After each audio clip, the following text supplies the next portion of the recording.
And I just had this conversation with a friend of mine, and he has a lot of clients that are at 50 million a year, 100 million a year, or their companies are 50 million or 100 million. And now they're seeking joy because they realize that didn't do it for them. And so there's never a bad time to seek joy. There's never a bad time to seek healing. There's never a bad time to seek forgiveness. And it doesn't mean that they have to be different periods, but you seeking joy now does not have to be separate from also chasing the money. Go make the money. Yeah, go for it, man. Do your thing, improve lives, through that, and help people through that and provide value, but also, seek, your forgiveness, seek what you need to make you actually happy. And so start being that person that's happy versus always becoming that person, because there's always a gap. If you're always becoming, if you're always going to get there and then get there and then get there, then it's always away from you. Start embodying that person and you'll see things really change.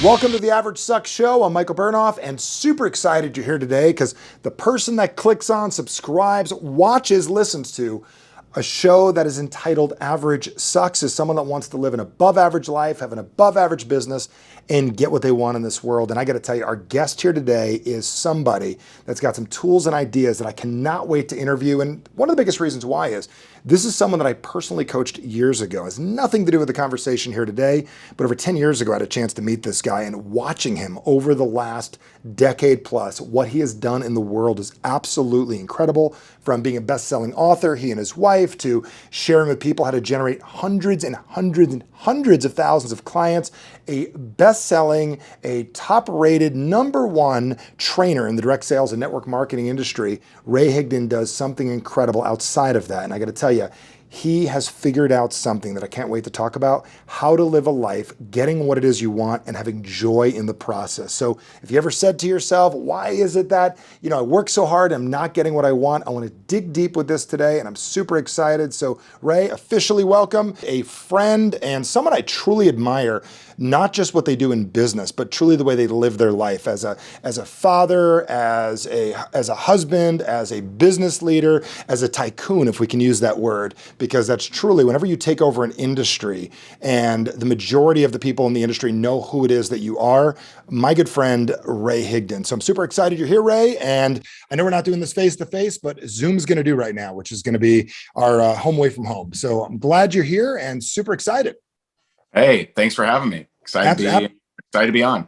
Absolutely. And we've known each other quite a while. That story, I'm going to tell you how we met. And you probably don't know the real story, how we met years ago and how we actually get introduced to each other. We'll do that midway through the show. So if there's anyone like that, what you know and you don't know how your phone rang. So it's going to be really, really cool. You're going to get as a pat on the shoulder here in a little bit, but I'm excited about that. I'm going to share that with you, how we came across each other years ago, how we originally met. So the big question I have for you is, officially, I said what you're up to. I talked about it with our group already. You heard me say it a couple seconds ago.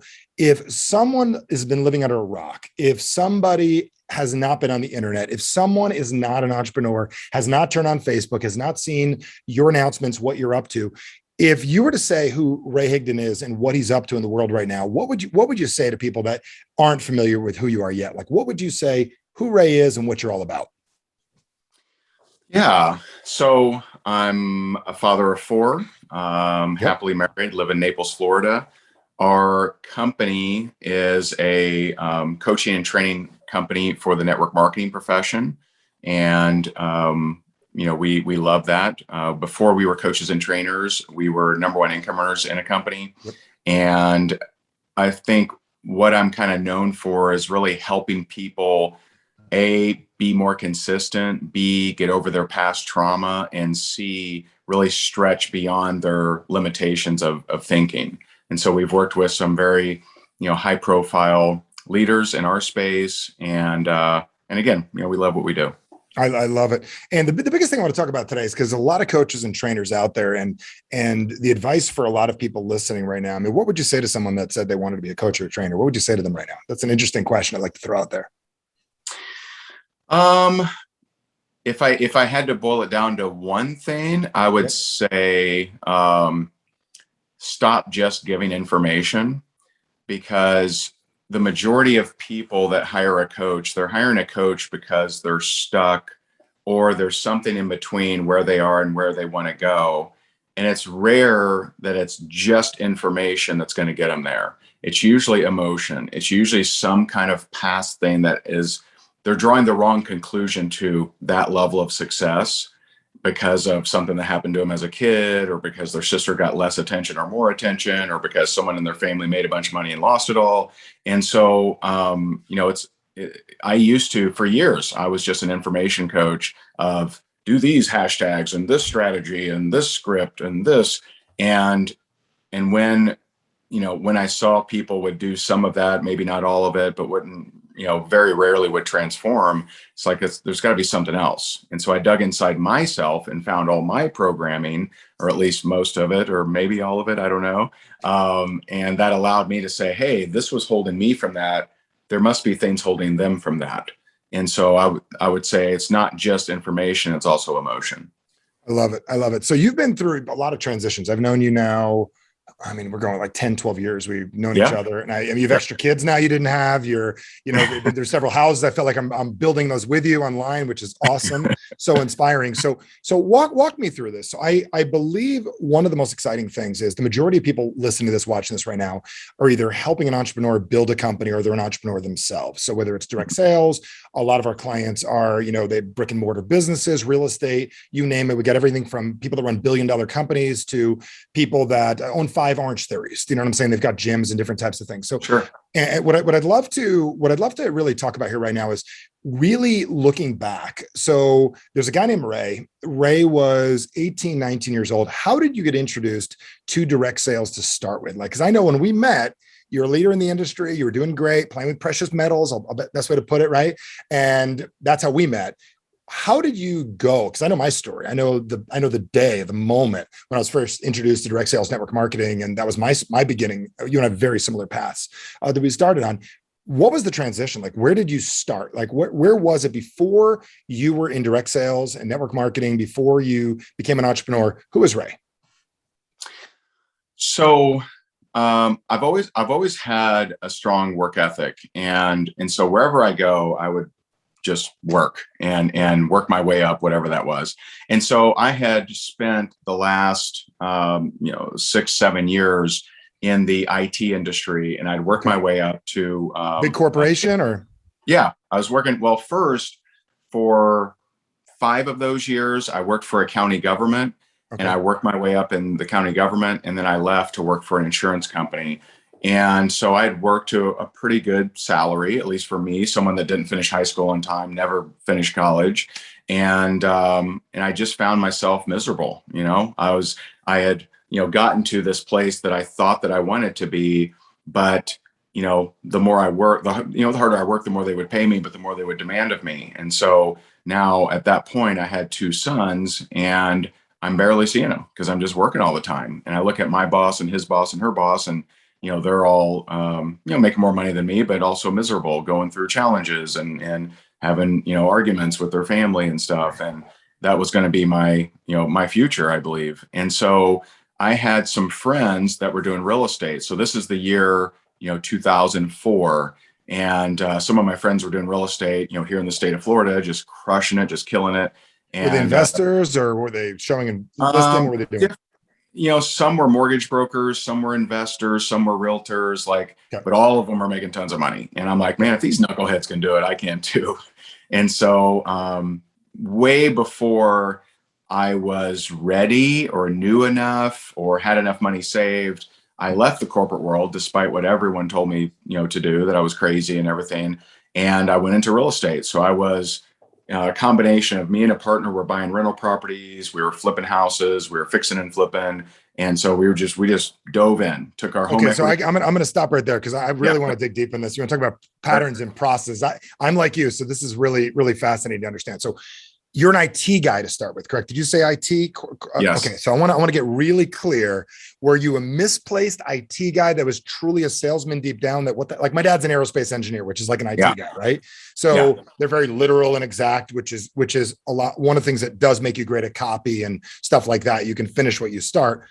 Were you a misplaced IT guy that was truly deep down a salesman, or you converted yourself? Because this is something for people to understand. There's one of two transitions we go through. So talk to me about that, because I don't know if you've ever been asked that question before. I haven't, but I know the answer because I've dug so much into my past and why I made major decisions, and I just know why I've made. Let's talk the map out, man. I want to break this down because there are a lot of engineers, a lot of people working for Insights and Intels and all kinds of stuff like that. So what was going on there? So when I was 19, actually, I was working for a telemarketing company, just selling long distance plans. So I was making 450 calls a day. Which company that's not in existence anymore? That would be called the First Group. Okay. So we were resellers of AT&T and Sprint. Got it. 450 calls a day, getting cursed out 30% of the time. We'll call it a boiler room. I get it. Yeah, exactly. And so, and I'm like in the, top 2%. Yeah. And so my good friend was the head of computers back then. And I remember telling him, hey man, I need to learn computers because I don't know anything. Like I didn't deal with them in high school, didn't know anything about them. And I remember one day he's showing me how to use the computer, and he's like, right click. And I'm like, what? Like, I don't even know what he means. And he says, wow, you could never do computers. And so got it. So your strategy was when you get called out, you get motivated. So, but the problem is Jessica's got to learn that one or she knows it. Okay. It's not a strategy. It's an automatic programming. Got it. And so it's an, I'll show you. So my major decisions all the way up till, probably 30 is, if someone challenged me, then I would go do that thing. And in the absence of being challenged, I would get bored. So I had a lot of careers that went like this. So, Haterade literally is my Gatorade, but being aware of that program, I don't have to be on autopilot, but I was back then. So for the next 6 years, I pursue my IT career. And one day I'm like, I don't even like computers that much. Why am I doing this? And so that's, so let me ask you, this is interesting. So you say that out loud. And I just, cause I spent hours talking with each other over the years. And then I never knew the answer to these questions. It's just interesting to me to ask this stuff. So what happened is did you speak it into existence? Like, I don't want to be here anymore. And then boom, opportunity showed up, or did opportunity was there all along? Like, and I don't mean metaphorically. I mean, so many times in my life, I've said, I want to help more people. And then boom, something shows up 3 days later that I can now see. So did you start to hate IT and create a problem for yourself, which then showed an opportunity meeting or something? Like, what was the order of that? Yeah. I think I kind of, once I went into that insurance company, which was 2004, I just kind of realized, I think two things happened. One, because most people that was at my salary for the county government never leave. I mean, they're lifers, because I worked up to, pretty good salary there. And, you just write out retirement, and that's just how most people do it. And me going into the private sector from that safe position was kind of a, hey, let's see if I can do this. And that gave me some confidence that I didn't have before. And I think at that point, it's like, oh, okay, I'm not really being questioned anymore. I can do this. And so that led to some boredom, which led to some, I wonder what else I could do. I wonder what else is out there. And then that's when I started noticing real estate in a different way. Got it. And how long did you do real estate till? So 2004 to 5, I was doing it part-time. And then 2005 till, when the market crashed, I kind of still hung in there till about 2009 and got wiped out. Okay. So you got destroyed. The market messed you up. I got a good phone call prior to that. That's a story in itself. Someone asked me in 2008, what's your position in the market? I'm like, what the hell does that mean? He goes, what do you own? He goes, get out of everything. And I got a really weird phone call. I wish I would have known you back then. I would have called you. Yeah. But because you're motivated by challenges and problems and you like solving shit, you basically solve something, correct? What else can I do? And then your spidey senses came out, correct? So So you got then introduced, is that when direct sales started? So 2000, the end of 2008, I'm officially wiped out. I mean, I'm just wiped out. What's your definition of wiped out? Because I know wealthy people, wiped out to them as an extra million in the bank. I know wiped out is also, what's that? I was selling my own furniture. I sold my high school class ring. I was selling my comic book collection from a kid. And you got 2 kids at this point? At that point, I have 2 kids. And at that point, I'd gone through a divorce. Okay. So you got divorced, you got 2 kids. This is the part I want to ask you. How did you explain to your kids we're selling the furniture? Like, I just want to know, like, what does that script look like? I know you're good at scripts, but I mean, what would that script look like? Like, hey, son, hey, I just want to let you know we're selling the furniture. Like, what did you say? All right, listen, congratulations. You're doing great. I know everyone's telling you you're doing great out there, but for whatever reason, you know inside, there's a whole nother play that you have for your life that you want to play, a whole nother level. And for whatever reason, it's just not happening the way you want it to happen. And one of the things I recognized is that a lot of us, when you do well, it's easy to fake everyone outside of you and, but just, there's something more you need to be doing. How do I know this? My name is Michael Bernoff, and I got to tell you, for the last 20 years, I've worked with you, high performers, people that are doing incredible things in the world. They've got everybody thinking they're doing great, but there's a whole nother level of play. But for whatever reason, there's like magnet that holds you back to do whatever it is you're doing. Hard to explain, but it exists. You can feel it, you just don't know exactly what it is. Biggest reason I wrote the book, Average Sucks, because everyone in life has an average. Every person has one in life.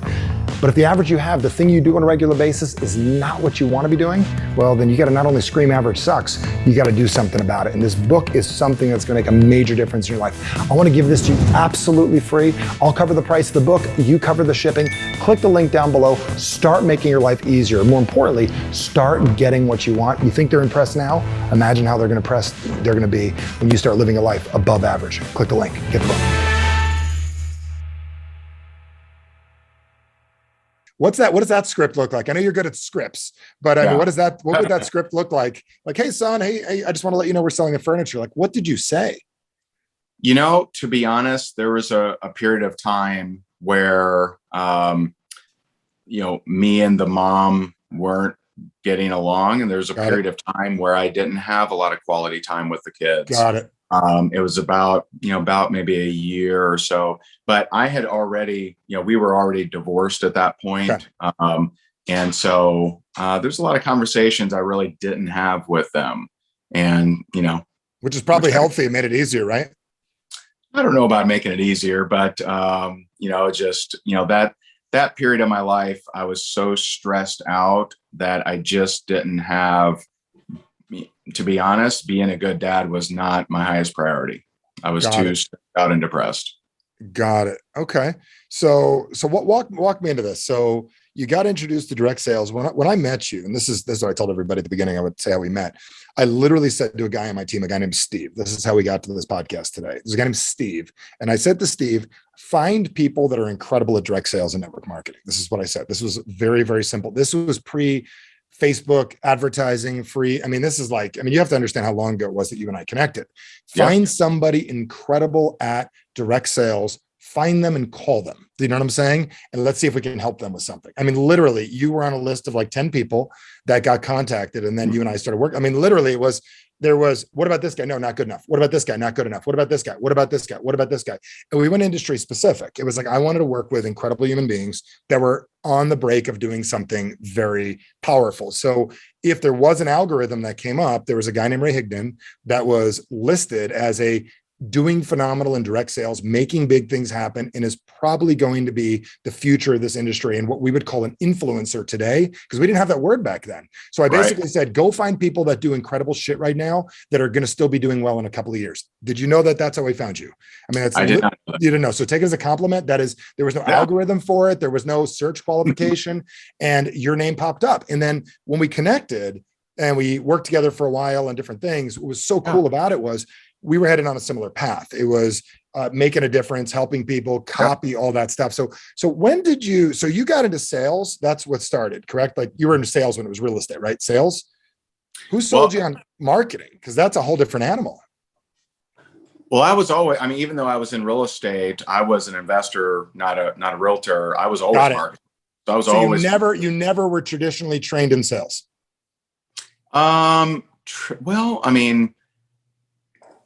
Yes, in different spaces. So one of the stints that I did when real estate started tanking is I went on the road as a speaker. So I was 22 Got days a it. month, Chicago, Phoenix, Miami, LA, And you are a selling, great speaker. selling a $7,000 package and a 90-minute pitch to a cold audience. Got And it. so that'll build your muscles. Yep. So I did Been there. that. When I in 2000 maybe six, I bought an advertising franchise and went business door to door selling advertising. So I've had a lot of different sales experiences, and then of course selling our own stuff now. But yeah, when I got introduced to, or not, I shouldn't say introduced, because I had tried network marketing in the past, and I didn't like it, to be honest. But when I was reintroduced to it in 2009, I really didn't have many options. No one was hiring because everyone around me was affected by Yep. the real estate crash. I'm dead broke. My credit is shot. I'm like, man, there's like 2 credit cards left that haven't yet figured out I'm not paying them. And so I'm like, you know what? I'm going to figure this thing out. And I joined July 15th, I believe, 2009, and became the #1 income earner of that company. And then people started asking us to coach and train them on what we were doing. And that's what kind of led us to what we do now. I love it. And so it's interesting. You and I have so many backstories. I've been around this industry since 1999, and direct sales. I'm the guy that never had a job. I'm the guy that I got introduced to network marketing in college, telecard network, selling telephone services. And yes, I got a boiler room background like you do. Sold the stuff from stage. We've done 80, $100 million in sales within our own company in the last 15 years. And awesome. We've done very well at what we do under the radar. We don't really put ourselves out there. I'm not a social, I'm a very introverted extrovert at what we do.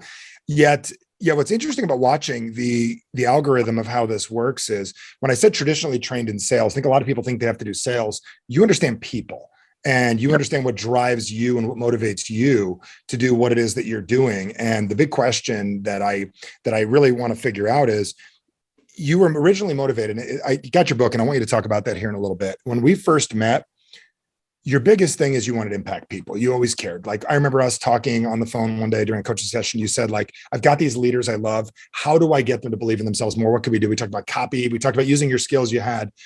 Talk to me about the transition, because you got your book out there. This is a big thing, because when we finally got past the money thing in our lives, and no one's really ever past the money thing, when it's less of a fire sale, when we're less worried about it. And I see it there. We got time you need to get money, freedom, all that stuff. Those are 3 radically different things.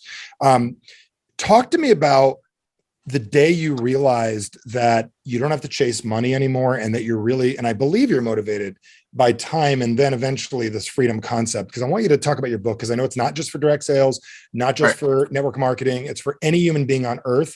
And if anything in 2020 taught us anything, you do not have those 3 things solid, your life sucks. So you had a period of your life that was motivated about making money, early 30s, figuring it out, right? When was the day when you looked in the mirror, maybe you said it to your wife, maybe you said it to yourself, where you said, we don't have to chase money anymore?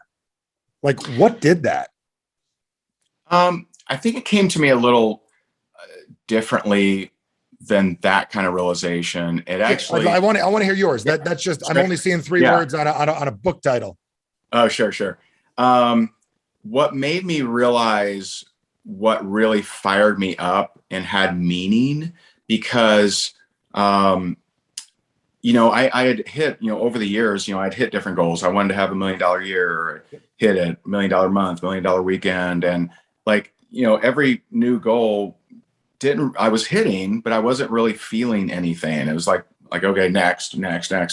But looking back, there was one thing that just stuck with me for so long, for so many years, and still to this day does. And that was, I was, building our team, and I was asked to come up to Myrtle Beach and do a opportunity meeting and a training. So I go up there, and this is the first time I can remember this feeling of kind of being told what I should share, because I just had this voice say, tell your dad's story, which I had never shared before. And since then, almost every presentation I do, I get I get an intuition of what to share. And so it's like, tell your dad's story. And so I'd never shared it, but I share my dad's story after the opportunity meeting during the training. And the dad's story is, I went 13 years without talking to my dad. He had never met my sons. And, I go to this event. It encourages me that repair relationship with dad is on a to-do list with no priority. And what happens is people die, when you have a to-do list with no priority. And so I called him, went up to Indiana to see him. He met his grandsons for the very first time. They were, I think, 9 and 10 at the time. And I come home, and like the next week is when I was introduced to that network marketing company. And so I believe when you clear up some of the past garbage and resentment and anger and all that stuff, that new opportunities show up for you. Because I really believe if I would have been shown that 2 weeks prior, I would have just said no to it, because it just, for whatever reason. Now I share this story, which I'd never shared before. When I'm finished, the guy that called me up there, Kenneth, he's walking down the aisle, tears running down his face. And I'm like, man, that really, hit you hard. And he said, he's like, I just can't believe you just shared that story. I haven't talked to my dad in 17 years. Tomorrow I fly out for his funeral. Wow. And I'm like, oh man, like that. Like first I blame myself. Like I could have shared this with earlier, why wasn't I more vulnerable? And it just made me realize a couple things. It made me realize how many people need some of the help that I've gone through, and how many transformations I've gone through and breakthroughs, and that I need to stop being Superman and being like, I'm perfect in every way. And I needed to be more vulnerable. And since then, I've shared that story thousands of times. I have so many emails and letters from people that have repaired relationships with moms, dads, different things. I have 3 letters, which are wild, and I'm honored, where they heard my story. All 3 of them are dads in this scenario, but they repaired a relationship with their dad after hearing my story, and shortly thereafter, they died. The dad died. And so like literally there was a time and space where if they heard my story, this would happen. If they didn't, it wouldn't have happened. And so that is what made me realize that, helping people, like really making that kind of difference is what's the most meaningful to me. And it just registers more than just helping someone, make more money or get more clients or whatever. And so that's really the realization of, what fires me up more. And that's that. Well, let me ask you this question. So in the traditional sense, anybody sees the title, I'm going to tell everyone, I know you'll tell them later how to do it. I got to get yours, Jessica's book, Time, Money, Freedom, how to get that access. That we'll do that in a couple of minutes. And everyone, I'm just going to tell you, if you wrote it, read it. And I always tell everyone, when you go buy a book, if you're looking at that book and you decide you're going to do it, you got to look at that thing, go, I'm going to turn that into $100 immediately. And everyone should look at every 20 and go, how am I going to make it 100? And if you can't do that, you get out of business. I don't know what's wrong with you. But the point is, let's talk about that word freedom for a minute. And then I want to talk to you about something I know that you're doing. I've been stalking you a little on the internet, watching something you've been up to these days. What does freedom mean to you now? I know what it means to someone who's trying to make money. I know what it means to Ray when he was broke on a couch selling furniture. What does freedom actually mean to you today? Because I've been seeing your posts even as of today. We don't need to get political on this or anything. If you want to, you can. I don't really care. But freedom, like what does that word mean to you and Jessica? Like what is that word mean? Because I know what it means to the network marketer, but what does it mean to a guy that's doing incredible things? To me, it's moving forward in the world in a congruent manner of who you actually want to be, and where you're not, for example, putting up with shitty clients or shitty customers. You're not constantly comparing yourself with everybody else. You're not frustrated because you think you should be here, but you're here. It's showing up in life in the manner that you want to be. And so, for example, so the book is the 10 rules to radically reshape your life. Rule number 2 is pluck your weeds. And some people, they hear that and they think, oh, just get rid of the negative people in your life. Well, that may be part of it, but really it's looking at your life, every single aspect, and asking yourself, what's incongruent with who I want to be? And figuring out how can we alter this. So I don't know how much time we have, but like about 10, 12. Yeah, so I'll share a quick story. So Shorten than this. We were at a charity auction, my wife and I, and they had this trip there, and it was to Belize. It was 5 days, 5 couples only, private jet, private yacht, private chef, private island, everything, right? And my wife is like, "Ooh, man, that sounds amazing," and everyone's excited. Me, it sounded like hell on earth. Like I was just like, I don't know, at the moment I didn't know why, but I'm just like, I hope we don't win this thing. That's what I'm thinking in my head. I don't say it out loud. And so on the way home, I'm like, what the hell's wrong with me? Like, why is that? Why did that feel so? When was this? Yucky? This was 2 years ago. Okay. And so I'm like, you know what? I'm going to figure this out, because I want to be an amazing husband, and I want to be amazing in every category of my life. And this is something incongruent with who I want to be. And so I worked with, I had some help, right? And basically in a hypnosis session, I remembered, because I had blocked this out, I remembered that in the 3rd grade, my teacher knew something was wrong. And because I was being abused at home, and had me start meeting with the guidance counselor, which I shared everything with. Eventually, at first I was guarded, but I eventually got to like her, know her, be friends with her, shared everything with her. And then one day I show up, and she has my dad and my stepmom, who was the abuser, and she proceeds to tell every single thing I've ever told her, because she thought they were too outrageous and that I needed more attention. And that was the day. And I look back and I forgive her, because, she was doing the best she could with what she thought was right. But that was the day I stopped trusting anybody. So being on a private island, I can't escape. I have to talk with people. I have to have actual conversations with people. And it reminds me of, I saw a Jerry Seinfeld special where he talked a little bit about his social anxiety. And he says, listen, I can talk with all of you, but I can't talk with any of you. And he talked about how he would come off stage and he would just, not feel right talking to people. And, whether that's a, worry of betrayal or self-worth or something, that's what I had. So I saw that as a terrible thing. And through, getting help, and really diving into that, I was able to pluck that weed. And I've, for the most part, eliminated my social anxiety issues. Wow. I love it. So hypnosis session, you're talking my language. I love it. I know. Good for you, man. I've been at that for a while. I'm so happy you're involved. So hypnosis, it's a lot of times people think that word, they think herpes because it scares them. The word hypnosis, it scares people like, oh my God, what are you going to do to me? Right. It's like, if you tell people, hypnosis, they think you have a disease, right? But really it's amplifying the brain to be, it's a version of something I know you've been up to lately, meditation.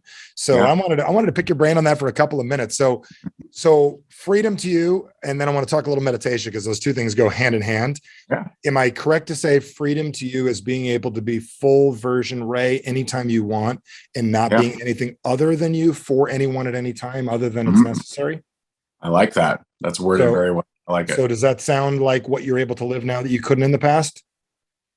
Yeah. Anywhere from, this last year, lost 30 pounds, still going, started dancing and did my first dance competition with my wife. You're making all of us guys look bad, jerk. No, I'm just, good job, man. You're an inspiration. Yeah. Yeah. And going from when I first started meditation, literally I couldn't sit still for 5 minutes because of my thoughts and my body fighting me, to, now every day I do an hour 15 meditation. And so, just wanting and striving to have mental mastery around every part of your craft and every part of your life. And that's what I've been going for. I love it. I got to ask you a big question here. So I'm going to ask you to simplify this, because you have the ability to simplify.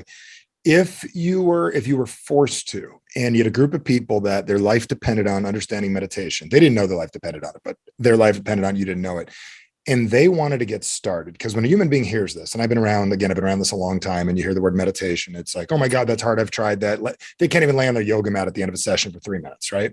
Right. If you had to give people a starting point for meditation, here's what I'd love you to give right now. Because if this excites you, a benefit of a win, like in 30 seconds, explain a win that they'd get from doing it, and how somebody would start their first 3 minutes of meditation and what they would do and how they know they're experiencing it. Because I've never attempted to articulate it, but I think it's like people have an idea of what it's like to get drunk, and then they get drunk and they go, that's not what they expected. They have an idea of the first kiss, and it does not look like they did in the movies, right? Right. So what is the benefit of somebody understanding meditation? We know Mike Tyson did it. We know every great athlete does it. The benefit. And the number two, if I were like Chip's here on our team, if Chip was to start, he's shooting the camera right now. Chip started meditating for 3 minutes at his desk during lunch. What would he do? What would he feel? What would he experience? And how does he know he did it? That's the part I want you to figure out in 3 minutes. So one, as far as a benefit is, you get to move into a place where you're no longer just reacting and, reacting to bad things, reacting to rush hour, reacting to someone trying to argue with you or whatever. That's one of the early and powerful benefits if you're consistent. So if I'm telling someone where to start, it would be to start to build the muscle, right? So my first 2 months, at least maybe 3 of meditation, I did it absolutely wrong, but I did it every day. So if I wanted to do it wrong every day, what would I do? You would, and I'm a big fan of Joe Dispenza. So I follow Joe Dispenza's guided meditations where he tells you to sit up. And so he wants you to sit up straight, and he's got a couple other things he does. But, because I didn't understand that, my body, like I would sit for 30 seconds, my shoulder would start hurting, my face would itch, my back would kind of hurt. And so he'd tell me to sit up, I'd lay down. And so what I didn't realize is that was my body, mind fighting transformation, and that I needed to step into place and say, listen, I appreciate you, but I'm the master.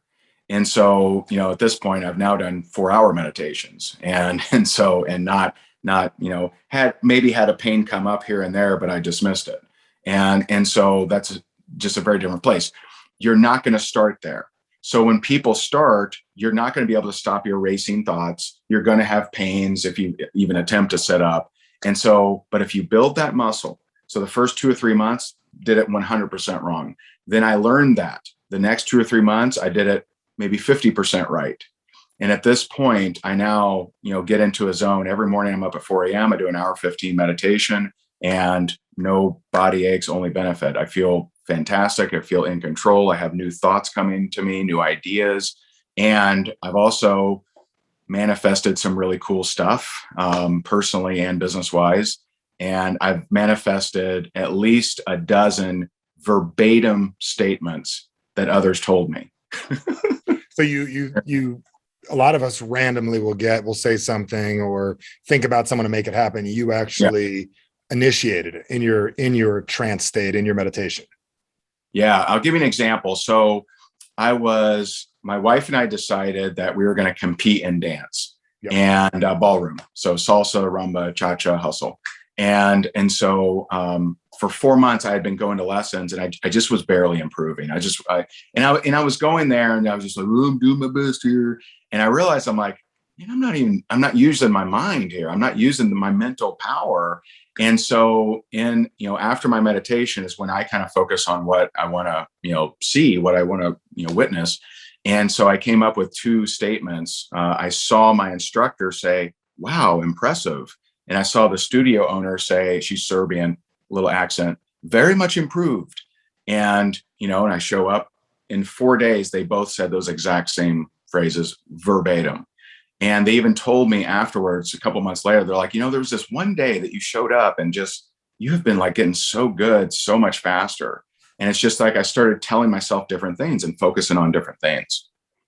That's fascinating. I totally understand that. I didn't train for a marathon once at all, and I had to run it the next morning. And I totally get it. The night before I went to bed, I put myself in a trance, and I did 6 months of training in my head prior. I didn't run well. I didn't do a great job, but at least I was able to complete it. So this is what's so interesting about this conversation. I know we got to wrap because hit our timeline here in a couple minutes. One thing that I recognize, and I also want to find out how people can get a hold of you and get a hold of that great book. Sure. And I'm excited to read that myself. This is an interesting thing I've learned. No matter how many leaders I meet with, anybody who's past the money mark, past all that stuff, the amount of conversations I have with them that are not about business, not about marketing, not about pixels, not about copy, not about sales, not about scripts, and are about operating yourself as an incredible human being is paramount. So I'm just going to ask you this. Should people wait until one day the money thing is out of the way and start working on themselves?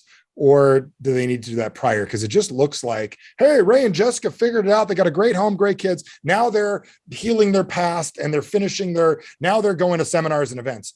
True or not true?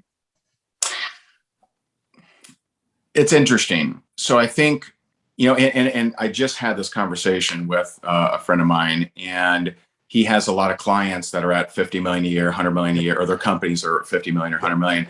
And now they're seeking joy because they realize that didn't do it for them. Yep. And so there's never a bad time to seek joy. There's never a bad time to seek healing. There's never a bad time to seek forgiveness.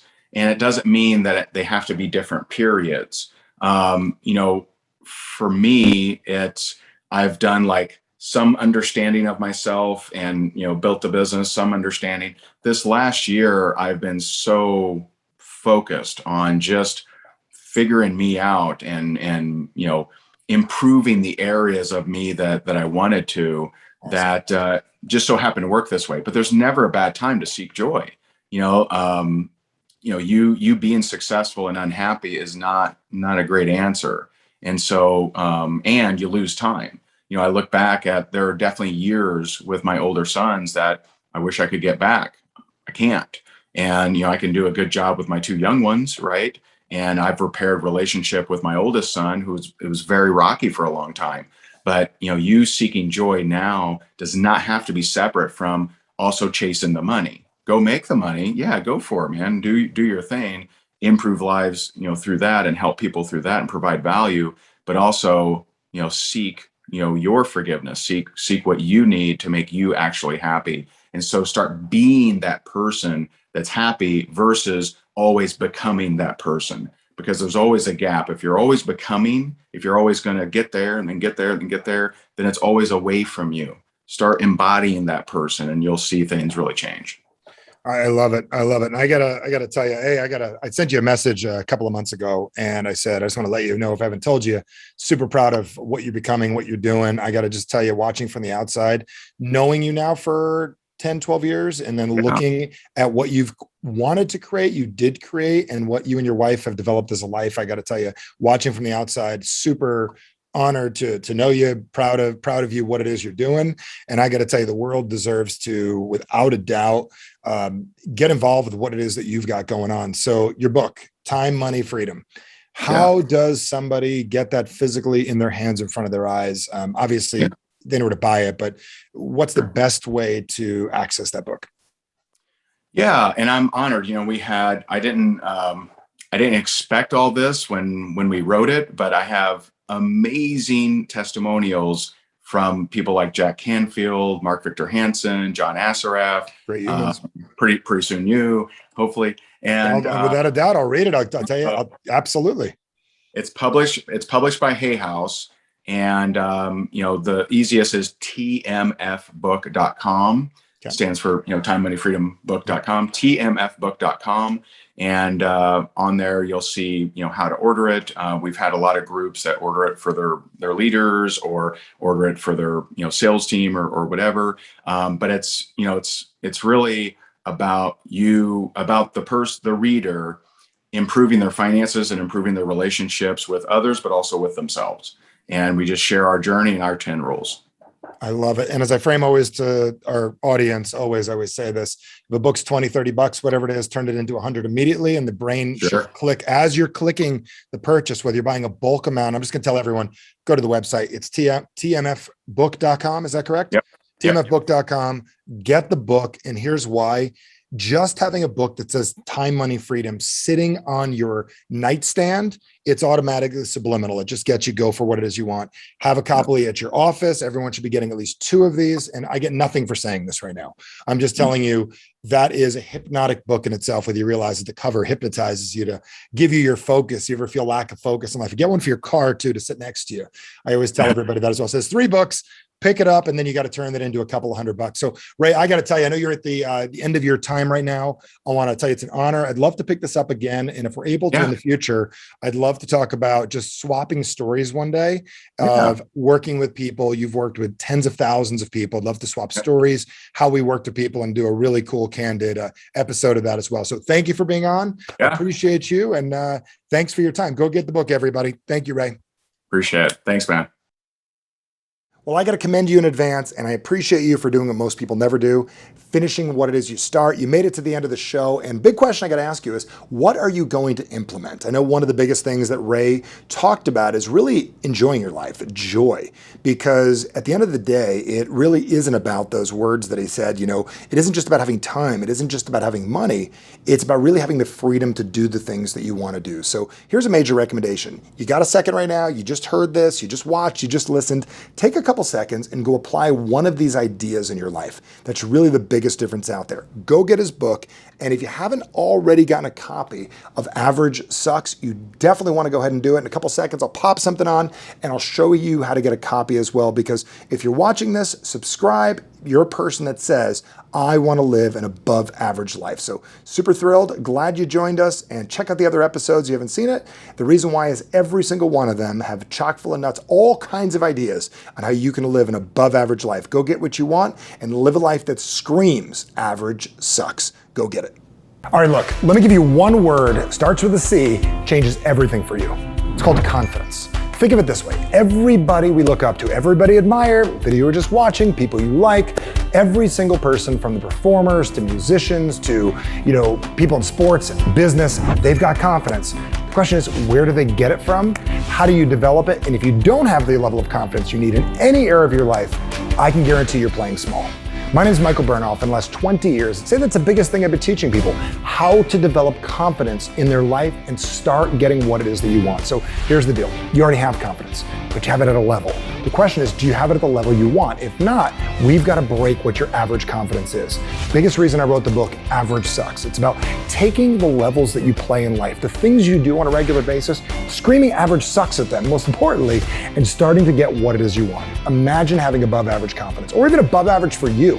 What would that do for your finances? What would it do for your relationships? More importantly, what would it do for your health? Think of the way that you'd live as you become more of a confident person. So here's the biggest thing I've realized. People that lack confidence typically don't let people help them that easily. What I'm going to ask you is make a move right now. Allow somebody to help you. I'll make the first move. I'm going to give you this absolutely for free. This book, hardback, absolutely for free. All I'm going to ask you to do is pick up the shipping. You do part of the job, I'll do the majority of it. Click the button down below. I want to send you this book, increase your confidence, start getting more of what you want, and start being a person that can walk around and not say, average sucks, like I'm better than you. It's you playing your higher level self. That's what this book's going to show you how to do. Click the link, get the book. Let's work on this together.